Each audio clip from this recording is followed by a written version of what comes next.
Greetings and welcome to the University of Minnesota Alumni Association's webinar series. My name is Marissa Smith and I'm the Director of Student and Recent Alumni Relations and your host for today. Thank you for joining us. Today's webinar is 7 key questions to effective team building, led by Jeff Stafford of Orange Slice Training. Before I start the presentation, I have just a couple of announcements to share. Today's webinar is part of an ongoing free series being offered by the Alumni Association, where we have conversations with experts about career, life, and learning topics. Initiatives like this webinar series are made possible in part by our Alumni Association members. So if you're a member listening in today, thank you. Because of you, we can create powerful opportunities for students and our more than 477,000 alumni around the world. If you're interested in joining the Alumni Association and supporting our work, please check us out at umnalumni.org/membership. We have a couple of other webinars coming up that you might be interested in after today. Tomorrow, February 23rd, we have Feeling at Home, stories from alumni who experienced the U of M as immigrant students, where we'll be talking with 3 alumni about their experiences on campus, what support they found here, what their experience was like, any culture shock that they experienced. Should be a really honest and invigorating conversation. On March 7th, we have Necessary Wisdom, Polarity Dynamics in the Workplace with Peter Freeman. If you're into Jungian psychology, definitely encourage you to tune in on March 7th. And then on March 28th, we're going to be having a conversation about how to get promoted with Hallie Crawford. So some really great variety coming up in our webinar series. I'd also like to go over a few items about how to participate in today's event. So you've joined the presentation listening using your computer speaker system by default. If you would prefer to listen over the telephone, just select telephone in the audio pane of your GoToWebinar panel and dial-in information will be displayed. If you experience any audio difficulties while listening via your computer speakers, this can sometimes be caused by having multiple software applications open, which can use up your computer's bandwidth and affect network performance. Listening on a wireless signal may also affect performance, so feel free to go out and close any unnecessary applications at this time. Questions are welcome and you can submit them anytime during the webinar.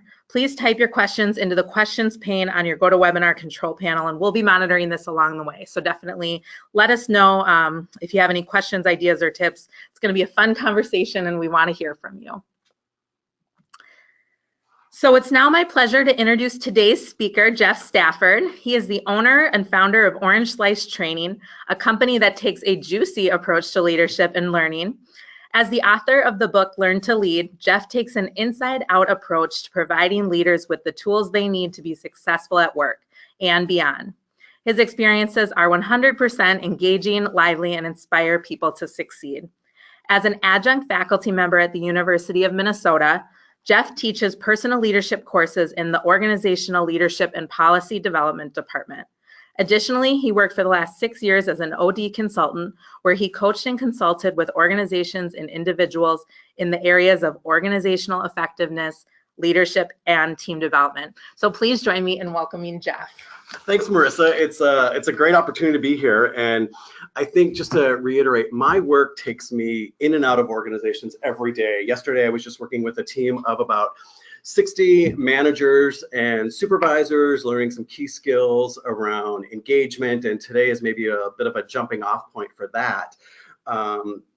In my work too, other than teaching, as you had mentioned, other than some of the workshops, I also do some one-on-one coaching with folks, and I do some skill development for individual contributors or leaders at various levels of different organizations. I love being able to be connected still to the University of Minnesota in kind of that everyday context of being in and out of the classroom with students and helping them develop their own leadership skills. It comes to me as sometimes as a surprise that I think we go through these experiences before we get to this place today we learn a lot of these things about how to build teams or how to work on project teams. And then we might forget everything we have ever learned when we get into the world of work and we are faced with any of these kinds of conflicts. So I'm hoping that this session maybe serves as that spark to infuse your work with some of the ideas presented here today, or some of the things that maybe you remembered or learned a long time ago and thought, okay, wait, he's talking about this today. Maybe I should try to experiment with this. So as we move forward, I want you to think of this hour together is like a buffet. I know many of you might be eating lunch if you're watching this over the noon hour live with us. And it's going to be like a buffet. I'm going to present a couple models for team engagement and team performance and talk about some strategies that might be helpful for you and your work, no matter what your role is within your organization. Pick and choose what you feel like is going to be most applicable to you, as well as what's going to be most helpful. And you can leave the rest. You know, what I've done is I've also will create a web resource page for you to come back to after this, so that maybe when the time clicks, you can move into that resource and take advantage of some of those other things that maybe now spark you to say, okay, this is something I need to attend to, or I need to be looking forward to move my team around. I wanted to kind of just find out before we get really started is like, who is with us? And so we're going to pop up a poll here, and the question is like, what best describes your role in your work? Are you an individual contributor? Would you better identify as a supervisor or a manager? Are you a team lead?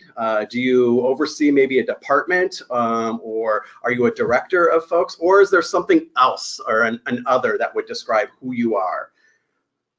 And I could see some of these results coming in. I think the why I wanted to ask this question is I really wanted to tailor, no matter where you are in the organization, how you can make some application to these team development models moving forward. So it looks like we've got about 35% of the folks who are on with us right now would identify as individual contributors, and about 28% of folks would identify themselves as a supervisor, manager, and 20% of folks would see themselves as more of a director or department head, and then 10% consider themselves a team lead, and 9% is we've got others. So I'm curious about what the other would be as well. So we can talk about those things as you populate the question board and pieces as we continue to move forward. The agenda for us today is focused around these three components. I want to share just a little bit about how teams develop, maybe using a very common model that you have learned or have seen before, as well as introduce a team performance model and these 7 key questions to effective team building and engagement. And so let's go ahead and start. This is maybe a model that you have seen before. It was developed back in the 1960s. It's the Tuckman Team Development Model. And what it does is it consists of 4 stages in which teams will move through in their own development. And you can see in that very first stage, there's the forming stage here. And this is really around establishing interpersonal relationships and people becoming very familiar with the tasks that are associated to their team or to the purpose in which they've come around. The storming phase, here's the thing that I always tell folks is, and you can think about this in your own context and history of working on teams. Every team will go through the storming phase. There's no jumping this part of the model. I also will say maybe how long you stay in storming could be up to you. And especially if you lead teams, it might be up to you if your style might be, you know, a more tendency to ignore kinds of conflicts. But in this storming phase, it's the niceties of how groups form are kind of left to the side. Now it's about challenging each other's opinions, it's about asking questions, it's about moving through conflict productively before they can get to that third stage of norming. And this is really where the group no longer maybe feels threatened by introducing dissenting opinions, differing ideas, but they really can kind of see that as a way that it creates group harmony and that they can continue to focus more on the task-related projects and pieces to their work.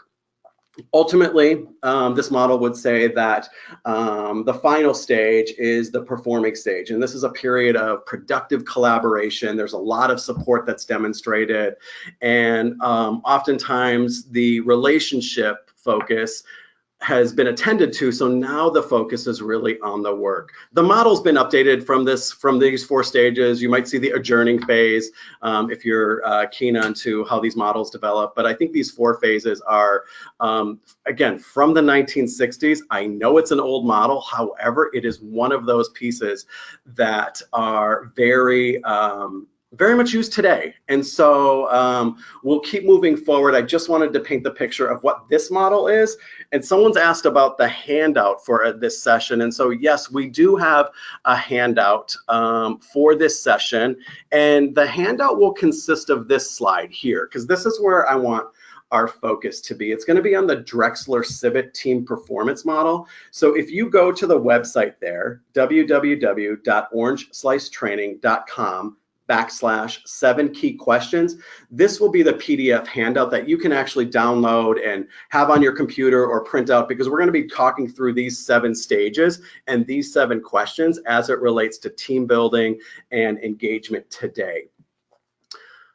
This model was created in 2004, and I know of Drexler-Sibbett. He is the founder of Grove Consulting, and so if any of you are interested or familiar with graphic facilitation, Drexler-Sibbett is that founder of that company and does a lot around graphic facilitation and tends to have a very artistic style as it relates to these team development pieces. And I look at this model, just starting here, is there are 7 steps here. There are 7 stages that we will need to move through. You can probably see the overlap between the forming, storming, norming, performing model as well.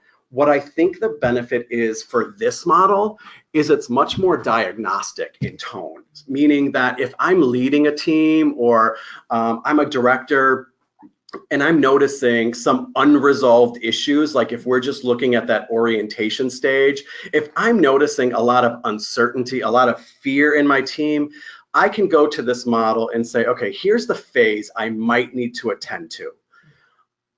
Similar, if you move down to the model, you'll see the stages on the left, that the 3 stages, orientation, trust building, and goal clarification, are all about creating the team.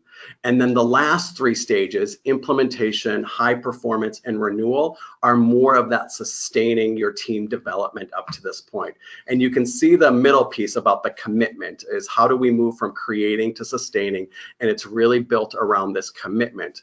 And just so you have an understanding here before we dive into the first stage, in commitment, you'll notice the unresolved issues or the blocks might look like there's this over dependency on perhaps formal authority, or a resistance will come into play. And so if you're working as part of a team and you're noticing this dependence on formal authority, or if you're noticing that, you know, there's always that person who wants to complain and maybe never be part of the solution, and they just have a gripe, or they're always playing devil's advocate. This might represent that that team is stuck in that commitment phase.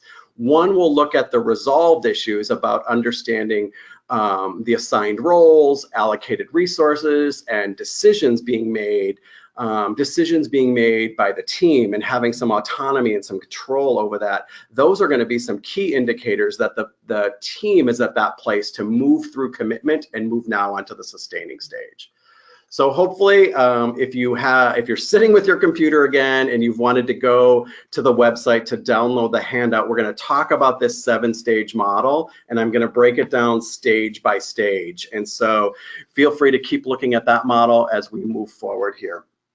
The first step of the model is orientation. And I do think it's probably like if you were on campus here at the U and you went through new student orientation, it's a lot like that. You come to campus, you find yourself new to an environment, new into meeting people, and you're really trying to figure out how to, I would say, how to survive and how to move towards that thriving piece.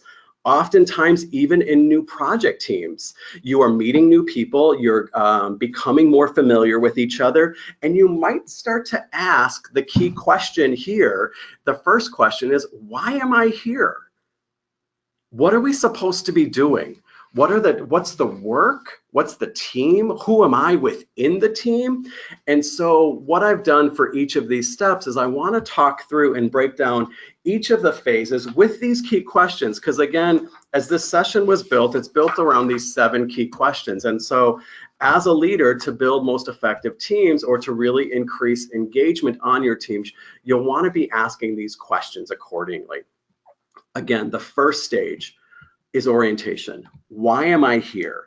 And you'll notice that during this stage, there's a need for a sense of identity and acceptance. Folks on the team need to perhaps see their work as valuable. They also need to have this direct alignment to connecting to the organization and the clients that they're serving. The components here about team identity, I'm wondering, oftentimes in the orientation phase, there needs to be some team identity here. And that can occur by the creation of some norms, some values that have been established. It becomes less about me and more about we or us as we start to move into and work through this orientation phase. Membership is also a key component here, where in building this part, in creating this part of the team early on, people start to feel a sense of knowing what's expected of them. They see themselves as part of something bigger and not just isolated out in the organization or with this little piece of work. Unfortunately, what happens though, when teams are blocked here, the unresolved issues, you can see there in red and on the left, the unresolved issues focus around disorientation, uncertainty, and fear. And so here, there's probably a greater sense of confusion. The team is really unsure of what they're supposed to do. The uncertainty is really perhaps expressed by members being very tentative in their approach. There might be there's probably a lack of movement or work even being done. That tentativeness, that uncertainty, or that fear or anxiety is often expressed through silence. People would rather be silent than perhaps have to risk asking a question because of this fear of failure or the fear of the unknown that absolutely keeps them stuck. And again, I think the biggest component here, and you've probably experienced this on any new work setting, work environment, work team that you've gone into, that there is that fear of, what if I say that out loud?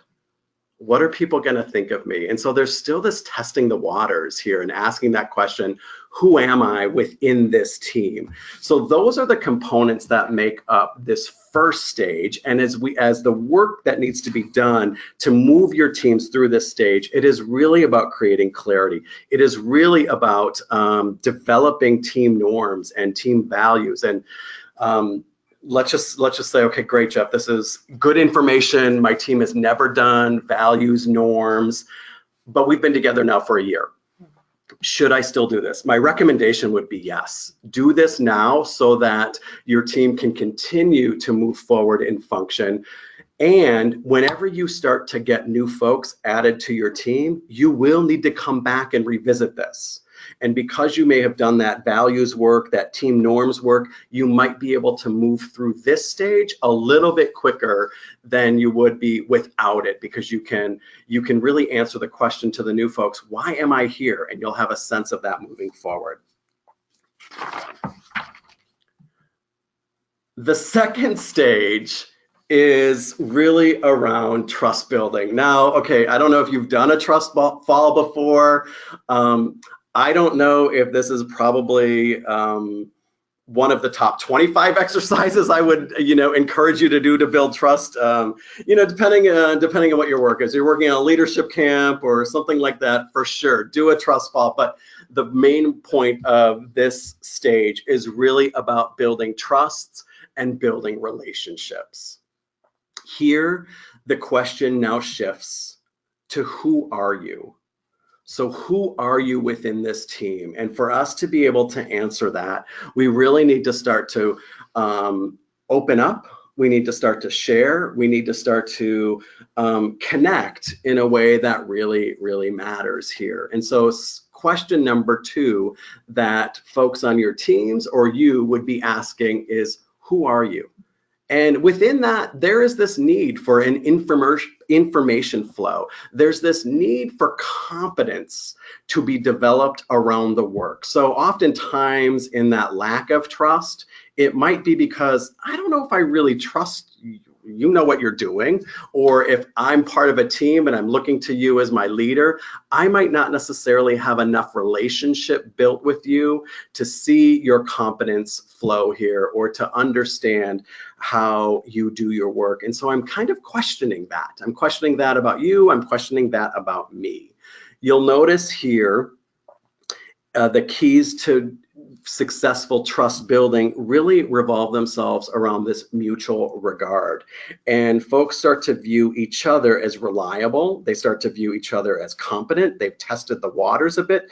The climate now starts to shift, and it maybe becomes a bit more positive because of that trust and that relationship that's building. And there's also this sense of reliability, meaning there's a willingness to open up. There's a willingness to understand and to come from a place of perhaps positive intent. You know, so when you are throwing forth an idea or you're making a statement in a staff meeting, instead of me being really critical about what that is, I'm going to come from that place of positive intent because I have a little bit of trust and I have a little bit of relationship built with you that I'm going to give you, for the most part, the benefit of the doubt here. Some of the signs that you would look for to see if your team or other teams are stuck in this phase are going to be these blocked moments. The blocked moments are going to be this sense of skepticism and perhaps passivity, which often relates and results into this silence where, again, folks don't want to risk saying anything because they don't have enough of a relationship with you as the team leader or other team members to know how that's going to be taken. The skepticism or even the silence can grow here if that is left unattended. The kind of that where the unresolved issue there under the red where it says facade, think about this as you go in. If you lead a team and you're asking your team or your staff, how's everything going? Oh, it's all good. I got this. Like those might be some indicators that things aren't really all that good.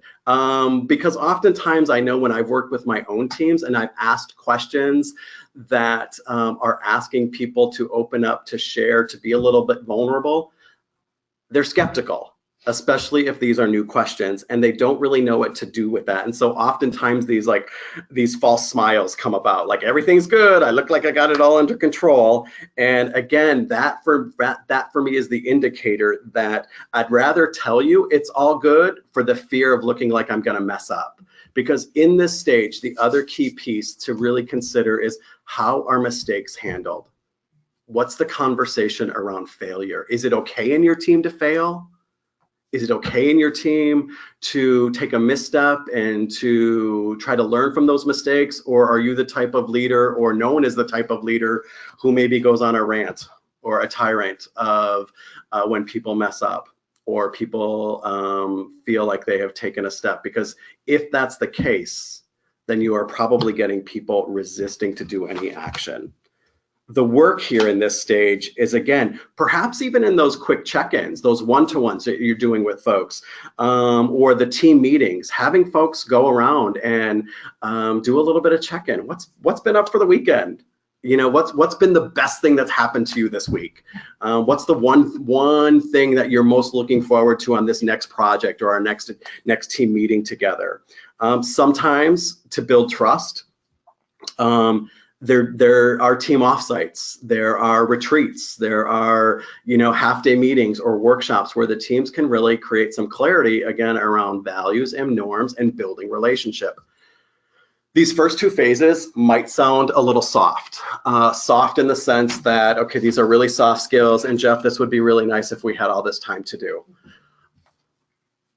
I find working with managers over the last 15, probably closer to 20 years actually, over these years, that if relationship isn't attended to early on in a team, and you think the conflicts will either go away or resolve themselves, you will spend more time later on in the team's development to deal with those issues.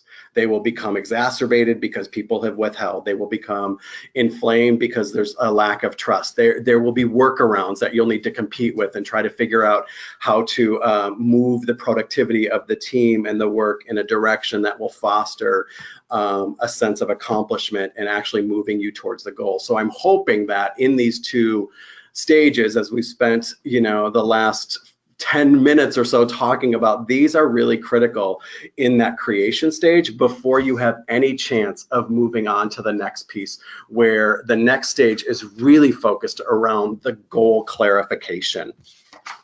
And this focus then takes into account the work that you've done to be successful around relationships and moves it now a little bit more towards the work. And so the question that we need to be asking here is, what are we doing? And the sense of what are we doing is really now more about the work. And there's a need from your team's perspective to be able to have some really clear workflow processes, alignment with perhaps mission and purpose. So I think about the keys to engagement here, whether it's from a team perspective or an individual perspective. Some of the research out there would point to, if I have a clear line of sight, a clear alignment to the work that I'm doing and how that supports either the mission or the purpose of the organization, I am going to be more likely engaged in the work that I do. So again, the key question that we need to be asking here is, what are we doing? Some of those assumptions that you'll notice when the team is resolved here and managing this, there's going to be some very explicit assumptions. The what is going to be very clear. There are a clear set of values. There are a clear set of priorities within the organization. I remember I used to work in organizational effectiveness here, part of HR, and during 2008, when the financial crash hit and companies were going through layoffs and reorgs, our need for work doing that kind of organizational restructuring and organizational effectiveness work just amped up. We were a team of 6 supporting the 30,000 employees at the 5 coordinate campuses. So the phones were ringing off the hook for help in trying to manage some of the things that this conflict was occurring. The leaders of the organization at that time got really clear about the 4 priorities that we would be able to say yes to doing work. They were very clear. I remember 3 of them to this day. I don't remember what the 4th one is, but the priorities that the leadership set forth about how we were going to do what we were doing were around the scope of the organization, like what could be the impact, the number of people that we would impact as a result of going into the team. What was the strategic relationship that that department or that unit had with the overall college or the mission of the university as a whole? Excuse me. The other key priority that I remember was, is this easily replicated? So is this a workshop? Is this an event? Is this something that I could go in and perhaps with not so much effort, we could go in and do this and have maximum scope and have a good relationship with strategy? But those were the 3 pieces that guided all of our work. And I've never been part of a team where there's been such a clear sense of priority or goal for how to say yes to work. So I think this also is a little bit of a challenging step in the process, where when a team is blocked, you start to sense this conflict or these disagreements, disagreements in quality, disagreements in standards of work. Oftentimes then it expresses itself as really this sense of apathy or a lack of investment in one's work or the team. You probably notice a dip in the energy levels here too. The thing that I think is really important about employee engagement or team engagement is for the number of you who've identified of having maybe a more formal leadership role, you're as good as it gets. Like, people are going to look at you for the model. And so if there is a sense that you are also from a director role, a manager role, a supervisor role, you're absolutely stressed out. You are absolutely maybe in disagreement of what the work needs to be done. Your team is going to pick up on that apathy, that energy, and they are only going to rise to the level in which you're most engaged here. And so this is where I think about, even if I'm in disagreement with the goals of my organization, how can I come from a standpoint of understanding what we're doing and the why behind it? How does that foster into some good work? Because I know if I can't answer the question as the department head or the team lead, my team is also going to struggle with this. And this is, again, where you're going to have that skepticism. You're going to have perhaps even competition that shows up here. They're going to start to challenge your authority, and they're going to start to ask those kinds of questions that really give you this sense that there is now, again, a lack of trust. And so from a diagnostic standpoint, when you start to see those pieces, I use this 7-step model as a place to pinpoint, to go, okay, where do I now need to put time, effort, and energy? And so if I'm noticing this level of apathy increasing, or skepticism, or my formal authority is now being called to question a lot, I might look here to think about, okay, what do I need to do to give a greater sense to answer the question, what are we doing? How does our work today align to the mission, to the purpose, to the values? What are the workflows in process? Do we need to consider how to redo those or restructure those so that we can move into some clear alignment, some shared vision, some shared responsibility? The vision piece here, I think, is so key. And imagine if you and like 10 of your greatest friends were going out into the woods, and you're going on this hike. None of you have a compass. And someone says, okay, we need to go north. And then you've got arms pointing in every which direction about which way north is. And you are at this place of absolute, utter confusion. What needs to happen, like with you in the woods, as well as with on your team, you need to have that sense of clarity so that all the arms or all the arrows are pointing in that same direction. And those are the really important steps in this stage, is to get all of the arrows, get all of the work aligned in the same direction so we can actually move on to the next part around commitment. And I show you this funny little graphic, and I don't know if you have eggs and bacon for breakfast, but there's this, and you may have heard this, there's the difference between the chicken and the pig when it comes to commitment. The chicken in my breakfast in the morning is involved because they have supplied the couple eggs. The pig is absolutely committed because the pig is now being the bacon. And this moves us from that level of involvement to commitment here. And during this commitment, the focus of the stage is really and absolutely critical to the work that we're doing. And again, the critical part of this nature here of focusing on the work is knowing that we have spent enough time and energy on the first 3 stages of building trust, building connections, and building relationships. So in stage 4, what we're asking, how will we go? How will we do it? There's a need here for greater clarity in roles and responsibilities. We need to get really clear about who is responsible for what. And that clarity is oftentimes, when I go in and I've worked with teams to do some team development sessions or consulting, oftentimes this is the place that the work starts to break down, because there isn't this clarity of who's in charge of what, or what's my responsibility here. The team in this stage, though, also when they're committed to the work and they're asking this question, how will we do it? The question around allocated resources, the team, this isn't pie in the sky, we got everything we've ever asked for. This is about the team actually having the necessary resources and managing those really well to move forward and help understand the work. There's a clear understanding of authority to take action on behalf of the team that goes on here too.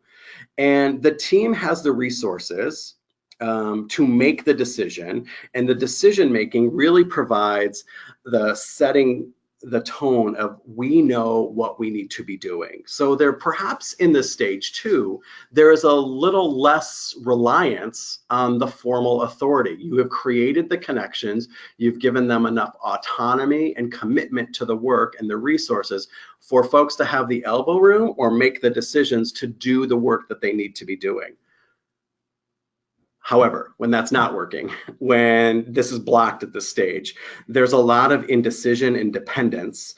The team is probably solely relying to you, if you're the formal leader, to make all of the decisions. Oftentimes, the resistance or the annoyance can be heard in phrases like, I just work here, or that's not my job.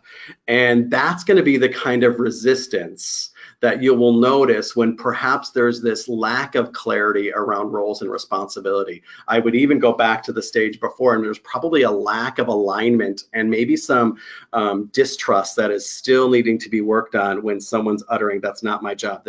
My sense is they're not seeing themselves as part of the bigger solution in moving that work forward.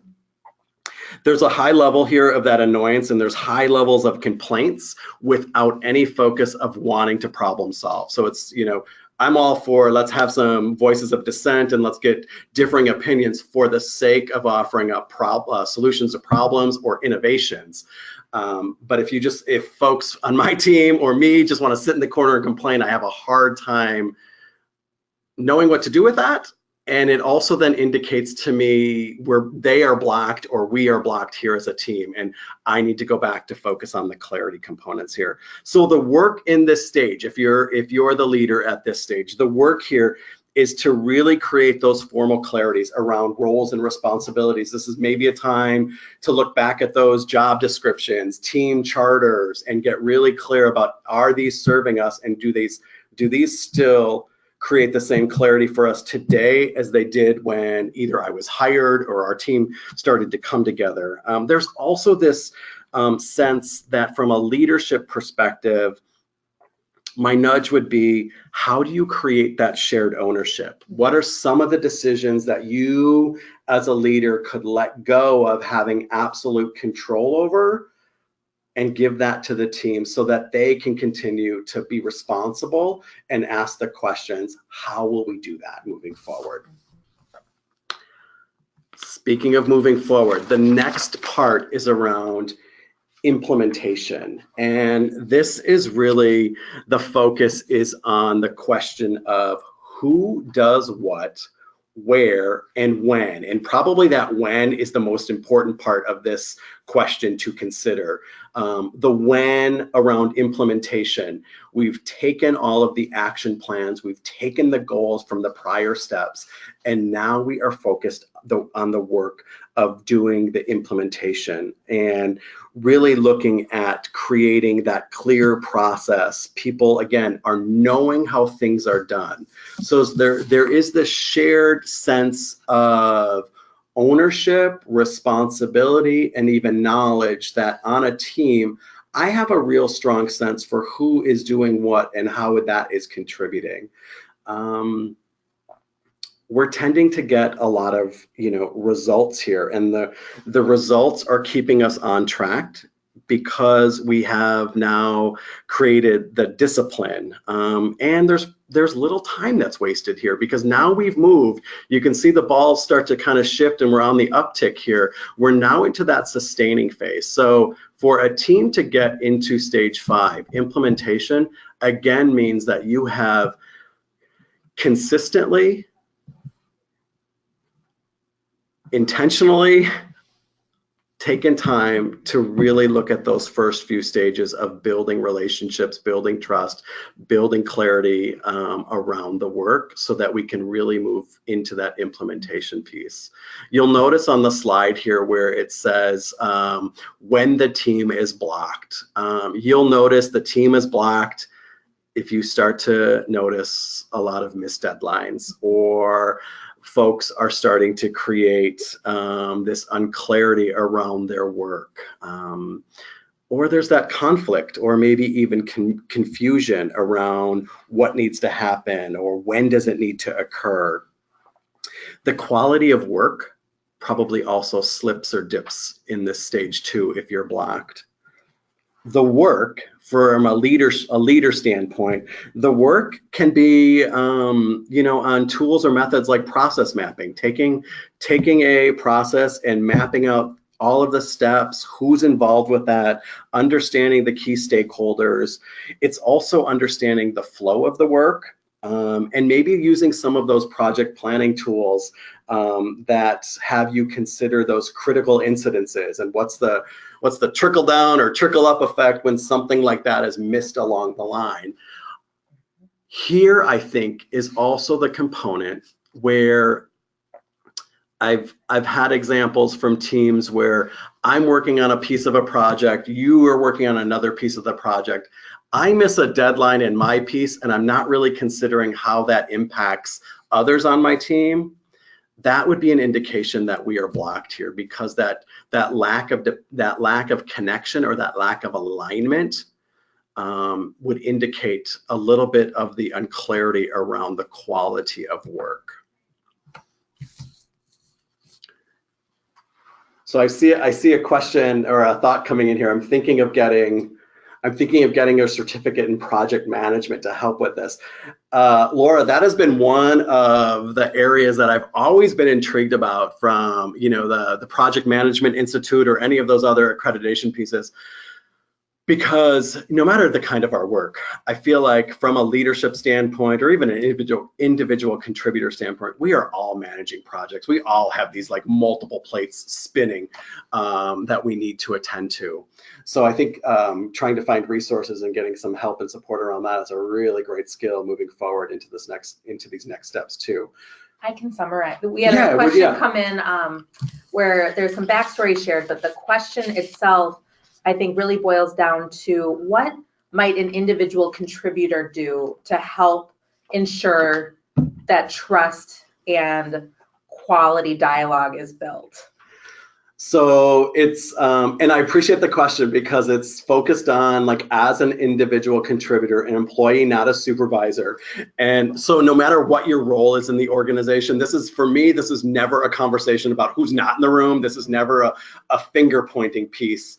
I think from an individual contributor standpoint, what might I do as it relates to building trust?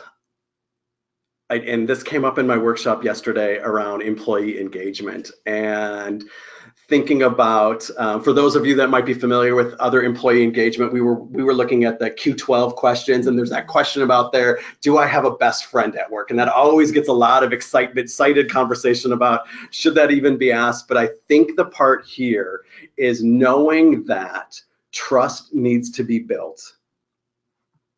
Relationships need to be built. My strategy as an individual contributor is, how do you be a better friend? How do you be a better colleague? Like, there is a part of starting with me and understanding from building trust, I have to have a better or stronger sense of openness. I think the other, so I hope that's helpful, that openness part. One other really specific component here is, I think the thing that also helps build trust is around feedback. And so are you, like, when feedback is delivered, how do you hear it? Like somebody taps you on the shoulder and says, hey, we walk down to my office or the conference room? I got some feedback to tell you, right? I don't know about you, my brain spirals into the demise of like, what the hell is they gonna say? Where did I mess up? What's screwed up here? I never go to the place of like, oh, they're gonna like bring me in the room and tell me a positive story about like when I did really great. And that is the part where I think when trust is created, we can have this openness about how feedback is delivered. And so from a leadership standpoint, you got to get good at bringing both the constructive as well as the positive feedback into place. From an individual contributor standpoint, you could start asking for feedback, because my notion or my belief there is that the more folks can see you as open to wanting to receive feedback, the easier it is to give feedback. And ultimately, that to me is the key ingredients of building some effective trust and relationships moving forward. So keep the questions coming if we, as we're moving into these last two stages of the model, we can be sure to address those kinds of components. When we look at the next stage, this is around high performance, and I've got this picture here of these rowers. I've never rowed. I don't like the rowing machine at the gym. However, if you've ever seen or watched this on TV, or you are on the rowing machine, there is this rhythmic sense that happens when a team is working together. And really what we're talking about here from a high performance stage is, it's maybe less about a question as it is an expletive of wow, you know. So, but I would, if I'm going to kind of hold steady and true to the 7 questions, the question that I would have folks ask at this stage is the question, how do we keep this going? Wow, how do we keep this going? Because at this stage, again, we are seeped into the sustaining piece. We have been able to experience this sense of interconnectedness, this sense of support, this sense of encouragement from teams that ultimately have this high level of trust, high level of acceptance, as well as this synergy that's created. Conflict is engaged and managed. Conflict doesn't feel like a threat. Conflict is a difference of opinion. When someone brings up a challenging thought to me, I'm not really taking it as a call to my character or a step of mistrust, especially when I'm in this stage. I've worked with colleagues enough that we have developed that trust and that inquiry even when someone offers me a differing opinion or a challenging thought, I know the spark there is probably around innovation, and for us probably to like moving things in even a better direction so that we can continue to be engaged, we can continue to surpass our results. In this stage, again, the sum is truly greater than any of the individual parts. And I'll go back to this team that I've cited before about, you know, doing training and development here, working in organizational effectiveness. There was such a strong sense of that team cohesion. I always felt like I felt like I was always learning from my colleagues. I felt like my colleagues always had my back. I felt like colleagues really were supporting my efforts to move me and us forward as a collaborative or a collective piece. There was this absolute learning connection that happened within that team. The other thing that happens in these teams is I think it's this spontaneous interaction where you see its result. Me and this team, you could often find us in a conference room, all plopped down at a conference table over lunch hour. We never planned it. We just happened to find each other. And I know that if you were not part of our team and you walked by this quiet conference room in this quiet like HR area, and you've got these 6 people laughing and having fun, you might have thought, does this team ever work? And we had so much fun with each other that I think that trust that was there, that synergy was there. We could also laugh and have a lot of fun together. And so it expressed itself in those kind of spontaneous interactions. I felt like for me, when I left my job 6 years ago, the reason that it took me so long to come to that realization was that team part, the synergy part. I felt like we were at a real high performing place here, and I really valued the contributions of my colleagues. And so that for me was the hardest decision to say, can I get that again? Because it was kind of like lightning in a bottle. I think the steps though you can take to move folks there, here in this high performance stage, my coaching here, keep doing what you're doing. Like leverage the strengths, acknowledge what's happening. Here is the challenge though. Oftentimes in this stage, you'll find yourself maybe adding new members to the team, and there does need to be this revisit back to orientation, back to trust building, back to clarification, back to implementation, because they can't just fold in, because you have shared stories, you have shared experiences, you have this synergy that someone new to the organization hasn't had a chance to build into. And so the more of your processes that are developed, the more the roles and clarity is defined, the more awareness you have about the trust and synergy, and don't allow what I was talking about, those lunches, to look like they exclude some new folks, or don't look like the stories exclude folks who haven't been there. That's the attention now I have to have, or we have to have, when we are in this place. Sometimes what will happen though, when teams get to the sustaining phase in that high performance, there might be this overload or this disharmony. Oftentimes teams in this stage get to this place and they start to say yes to a whole lot of other things that maybe disrupt this equilibrium, and they might start to say yes to too much work because they have been experiencing results. There has been this maybe expectation here. And so I go back to, in this stage 2, you're gonna need to revisit those goals from the clarification, the goal clarity piece about like, what are the most important priorities to say yes to work? How do we move things forward? Let's say yes. Let me move on to, I see we got a question here. Let me talk about this last stage and I'll get to this question and then any others that come in as well. This last stage of the team performance model is around renewal. And oftentimes the question that needs to be asked is, why continue, or how will we continue? And so I'm thinking about project charter teams, task force. It's also thinking about, you know, maybe the really high performing team that you're on now. When you do get someone new into it, how do we continue moving forward? And oftentimes what could help a team in this stage is that acknowledgement, that recognition, that looking at projects and being really reflective on examining what have been the lessons learned, so that we can continue to capitalize on those as we move forward. And when we do that, when we have that sense of acknowledgement, recognition, and celebration of our work and who we are together, we have this less likelihood of being actually blocked and finding that boredom and burnout. You may have been a part of teams like this. I know I have, that when you get to this place, achieving the types of results you achieved before might no longer be exciting or thrilling. I don't know, I experience this with weight loss, right? You lose 10 pounds, oh, excited.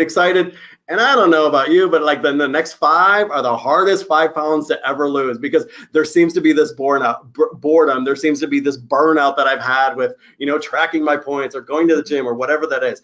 Project teams experience that same piece, or teams in general experience that same piece. And so same sense. And so trying to understand, if a team is blocked here, there might also be this sense of underappreciation. So if you're here and if you are being blocked from this stage, go back to the recognition, go back to celebration, go back to the acknowledgement piece. And that's going to be the 3 tactics that I would say that would keep your team here. Now, there is no end all, like what happens next after stage 7. If you're like most teams or like most organizations, you're continuing to get new projects, you're continuing to add new people, and you will find yourselves kind of revisiting each of the stages that we talked about before we get to the high performing, before we get to the renewal. Again, being able to, you'll have to move through them, but because you've done this work before, you might have a stronger sense to be able to move through them a little bit quicker than what you've done up to this point. So I wanted to find out what questions folks have, and the question about what is the role of monitoring and evaluation at this stage. And I wonder, I think we were at the implementation stage or at the high performing.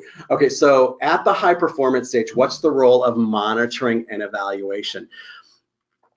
I think it's an important role. I think of that evaluation because what we were talking about in renewal was really looking at those lessons learned. And I think lessons learned come from the kind of evaluation or feedback or monitoring that I have done up to that point. And so I think it is a really key component, because I think those lessons learned then might also indicate if there are things to keep, there are positive things to keep doing, we might continue to see ourselves continue to exist in this high performance. If we are at a place where we are looking at lessons learned and they are revealing to us some lack in commitment, some lack of goal clarity, again, this is that diagnostic tool where I would kind of just look at these diagrams and these bubbles and go, okay, let me pinpoint to go back to the goal clarification. So if it was unclear in this project, or we saw a sense of skepticism or apathy in this last project that we were doing or this last result, I would go back to that goal clarification and try to figure out the processes associated to making that aligned again or resolved. What other questions do we have up here? Oh my gosh, somebody went to a fun team building experience. They went to one of those events of a murder mystery train and had a great dinner. I love those kind of events. We're in Minneapolis hosting this event right now, and I see a lot of those, like lock our teams in a room and how do we solve this together. I think, yeah, if your budget can afford to be able to support those kinds of things, those are really great things. The other value add thing, I think, when teams go on retreats, if they can go on a retreat or if they can take an extended day, or maybe they just get to a cooking class together where the team has to prepare a meal together. I know here right near campus, the Ronald McDonald House has a program where folks can go in and sign up to work with a chef, learn how to cook a meal together, take different components, and then actually serve the folks who are staying at the house as a result of their team building work. And I think that kind of element of getting out of the office, I'll say, getting us to focus on different areas of team development, always support that trust building, that relationship building, that fun and laughter that I think are so critical to those first three phases here in this model. I took screenshots of many of the slides. Can you tell me how to find those? So I'll post a PDF of the slides that are on that website, www.orangeslicetraining.com/7 key questions. And on that page, you'll notice if you downloaded the handout, I've got like this little like virtual postcard there that I'm just asking you for your email address. Once I populate that, I would love to be able to send that out to you as well. I know Marissa's email after this will include that same link. So when you go to that page, if you'll supply me with your email address, I would love to send you this information. Just like you, I hate spam, so I'm not looking to spam you. I'm just looking to share some important resources around this topic, as well as some of the things that you might be curious about in the future. What are some strategies for supporting an individual who is struggling without putting them in an uncomfortable space with the group? What are some strategies for supporting them struggling without putting them? Oh yeah, okay. So can you scroll back down to that? I want to see. So Jeremiah, I wonder here, like the question is, what are some strategies for supporting an individual who is struggling without putting them in an uncomfortable space with the group, specifically in multicultural groups? So I'm going at this from two different ways. If this is a performance issue, and that's the struggle, or if this is a connection issue and that's the struggle, and you happen to be the leader, the manager, the supervisor, I think regular one-to-ones with them, I think regular coaching around performance is needed. I would also wonder, and this is where I don't know enough from you, I would wonder that, is it even a fair assessment to say, is it not going to be uncomfortable? Because maybe, I mean, that part of struggle is just, maybe it is being in an uncomfortable space. But I would also maybe look at the trust building phase, and if your role is in a formal leadership role, what can you attend to that would make that space safe, that would make that space inviting, that would maybe foster a sense of collaboration and trust as well. Those are great questions. I appreciate it. Oh, and just because I love to connect with you as well, I've got multiple ways in which we can stay connected beyond this. I wanted to thank you for being present here, and I'll look forward to if I find you on my Facebook page, or if we connect via other ways through my website, or if there's any interest in talking a little bit more about doing any training and development for your organization. No, I'm open to that. And you can get a hold of me at orangeslicetraining.com. Thank you so much, Jeff. You're I've welcome. been lucky enough to sit through many sessions with Jeff, and every time I do, and this time was no exception, I am scribbling down notes. I am thinking of a million follow-up questions. And so just wanted to thank you so much for bringing this really thought-provoking and engaging conversation. I know this was your first webinar, and I hope you enjoyed it. And I think you'll be back. You were natural. Good. Absolutely. So as we close out, just want to do another reminder of our upcoming webinars. We hope you'll tune in. And another thank you to our members. We hope that you do join us for future webinars, and thank you for joining us today. This is the conclusion of today's webinar, and Marissa and Jeff are signing off. Have a great day.